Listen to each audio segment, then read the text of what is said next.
안녕하세요, 강슬입니다. 요즘 연말 모임에 많이 바쁘신가요? 이렇게 모임을 나가다 보면은 꼭 한 가지씩은 마음에 남게 되는 게 있죠. 그걸 나누려고 하는데요. 제가 한 사람과 대화하다가 감동이 되어서 공개해도 되냐고 하니까 그래도 된다고 하는 허락을 받아서 녹화를 했는데, 어떤 것은 좀 불편한 게 있어서 무음 처리를 했습니다. 짧지만 같이 한번 먼저 들어보실까요? Kindergarten to year 6. What was your motivation? My motivation is my faith Oh, okay. in Jesus. You've been so much dedicated to teaching, yeah? No, actually, it's a both ways blessing. You receive and you give what you receive. 아, 이분은 자신의 굉장히 어려웠던 그때를 회상을 했어요. 자신의 집 건너편에서 길을 건너던 그 자녀가 달리는 차에 치여서 그 자리에서 목숨을 잃었다는 거죠. 그 충격과 슬픔을 표현할 수 있는 적절한 단어가 없었다고 해요. 왜 안 그러겠어요? 다니던 직장을 그만두자니 파이낸스 문제가 걱정되고, 그래서 조금 더 다니긴 했는데 마음의 트라우마가 심하니까 결국은 직장을 그만두고 자신의 그 영성의 시간을 늘리려고 이제 교회에서 열심히 봉사일을 했는데, 그러면서 마음이 좀 많이 완화되고 또 안정이 좀 이제 생기고 그러다 보니까 공부를 한 거예요. 성경 공부를 열심히 해서 훈련을 받아갖고 공립학교에 성경교사, 그러니까 자원봉사 하는 거거든요. 성경교사가 이제 됐다고 해요. 그렇게 하면서 학생들을 가르치고 그러다 보니까 자기의 마음의 성장이 크게 일어나면서 기쁨이 생겼다는 거죠. 그래서 그렇게 이제 한 20년을 하다 보니까 고령자가 되어서 이제 은퇴를 앞두고 있는데, 금년 말이면 은퇴를 한다라고 이제 말씀을 하시더라고요. 그분과 대화를 하기 전에 그분이 하는 그런 이제 몸동작이라든지 얼굴 표정이라든지 그렇게 남다르게 참 밝고 부드럽게 보였었거든요. 근데 그 이유를 제가 이제 알게 됐죠. 자, 누구나 예외 없이 어려움을 맞닥뜨릴 때 원망이나 불평하고 또 부정적 감정이 많이 앞서요. 그럴 때 빨리 지원을 받고서 대처하면 자신의 그런 위기 상황의 슬픔과 충격을 어떻게 받아들이고 승화시키고 전환할지를 도움받게 되죠. 들으신 바와 같이 그분이 자기 자신에 대하여서 수정을 하고 또 자기 선택을 하면서 이제 제2의 삶을 살게 되는 부분을 이야기한 거죠. 그 선생님이 경험한 것을 똑같게는 아닐지라도 비슷한 이야기는 많아요. 사람은 살아가는 일이 고민이 많고 슬픔과 절망이 수시로 찾아오잖아요. 그런데 그 원인이 무엇인지 진정성 있게 알고자 한다면 삶의 의미가 달라질 거예요. 삶의 이야기가 달라질 거예요.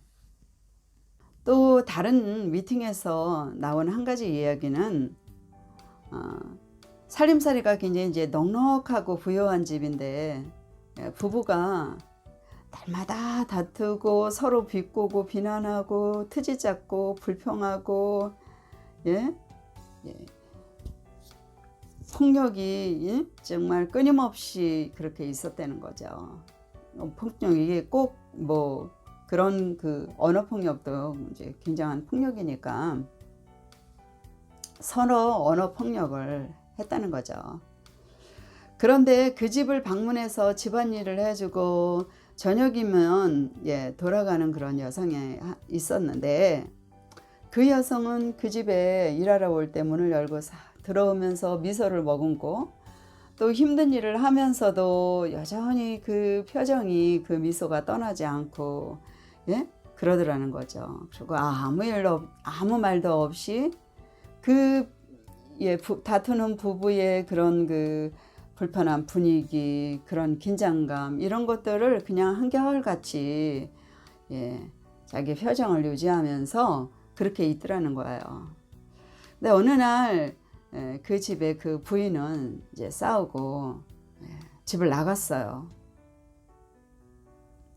그러고 얼마가 흐른 후에 그 남성 거기 이제 남성분이 도대체 당신은 왜 그렇게 행복한 것 같으냐? 나는 가진 게 많아도 이렇게 내 마음이 지옥 같은데 당신은 가진 것도 없는 것 같은데 정말 행복해 보인다. 그것이 뭐냐? 이렇게 이제 물어봤다는 거예요. 그랬더니 그 여성이 맞아요. 나는 가진 건 하나도 없어요. 그렇지만 내 마음에 예수님이 주인으로 와 계세요. 그래서 나는 모든 게 있어요. 그러더라는 거예요. 자, 그래서 어떻게 됐겠어요? 나중에 그 남성은 그 여성에게 청혼을 했고 또 그녀와 신앙생활을 하면서 나머지 삶이 행복했다고 얘기하네요.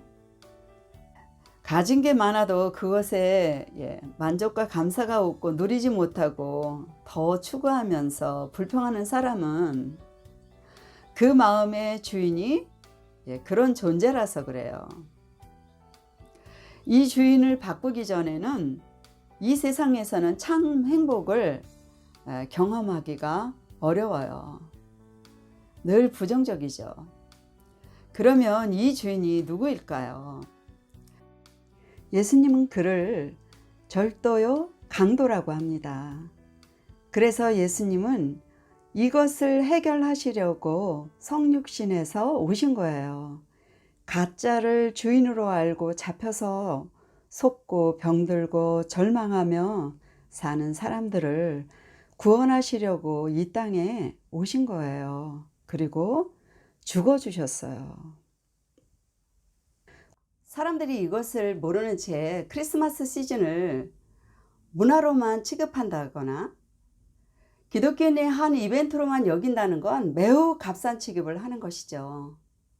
참으로 애석한 일입니다.